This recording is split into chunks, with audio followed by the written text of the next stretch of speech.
12월 27일 오늘 말씀의 본문은 역대하 34장 29절부터 33절까지입니다. 모든 말씀을 읽어 들려주고 라는 제목으로 말씀을 나누겠습니다. 요시야 왕이 나라를 통치한 지 18년이 되었을 때 모세의 율법책을 발견합니다.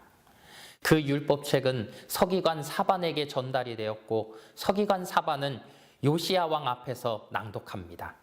서기관 사반이 그 책을 읽어갈 때 요시야는 도무지 가만히 있을 수 없었습니다. 유다는 오랜 시간 하나님을 떠나 있었고 이로 인해 온 나라에 재앙이 임했고 온 나라가 피폐해졌습니다. 조상들이 하나님의 명령을 지키지 않았고 또 우상을 섬긴 대가를 후손이 받음을 요시야는 깨달았습니다. 결국 조상의 죄는 현재 후손들의 죄이기에 요시야는 옷을 찢고 회개합니다. 하나님의 말씀이 여선지자 훌다에게 임하였지만 안타깝게도 유다는 재앙을 피할 수 없었습니다. 요시야가 개혁을 주도했지만 이미 유다 백성의 죄가 크기 때문입니다. 그러나 하나님은 그 재앙을 요시야가 살아있는 동안은 내리지 않겠다 말씀하셨습니다. 요시야가 옷을 찢으며 하나님 앞에 회개했기 때문입니다. 훌다의 예언을 들은 요시야는 장로들과 유다 모든 사람과 예루살렘 주민들과 제사장들과 레위 사람들과 노소를 막론하고 성전으로 불러 모읍니다. 요시야 왕은 백성들에게 성전에서 발견한 그 율법책의 모든 말씀을 낭독하여 그들의 귀에 들려줍니다.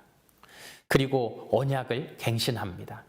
마음을 다하고 목숨을 다하여 여호와를 순종하고 그의 계명과 법도와 율례를 지켜 책에 기록된 언약의 말씀을 이루겠다고 엄숙히 서약했습니다. 왕은 베냐민 사람들과 예루살렘에 모인 모든 사람에게도 그렇게 서약하도록 했습니다. 그들은 요시야가 살아있는 동안 그들 조상의 하나님 여호와를 떠나지 않았습니다.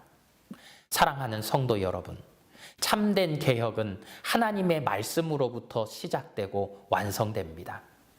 예루살렘 수문 앞 광장에 모여있던 백성들 앞에서 학사 에스라가 율법책을 남녀노소 알아들을 수 있는 모든 사람 앞에서 낭독하고 그 뜻을 해석하여 깨닫게 하니까 모든 백성이 다 울었다고 말합니다.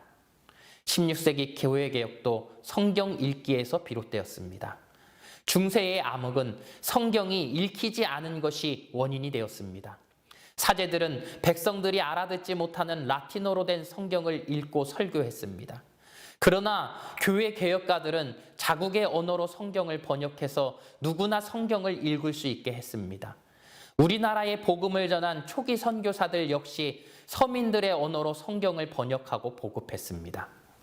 우리가 살아가는 지금 이 시대에는 수많은 책과 수많은 설교가 넘쳐납니다.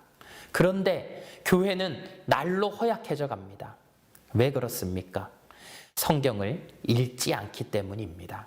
설교는 듣지만 하나님의 말씀으로 들리지 않습니다. 설교가 하나님의 말씀으로 와닿지 않습니다. 우리가 신앙생활을 힘겹게 하는 이유는 말씀을 멀리하기 때문입니다. 말씀 읽는 일을 게을리하고 말씀 묵상을 하지 않기 때문입니다. 그래서 말씀의 놀라운 능력을 체험하며 살지 못하기 때문입니다. 사랑하는 성도 여러분, 우리가 말씀을 재발견해야 합니다.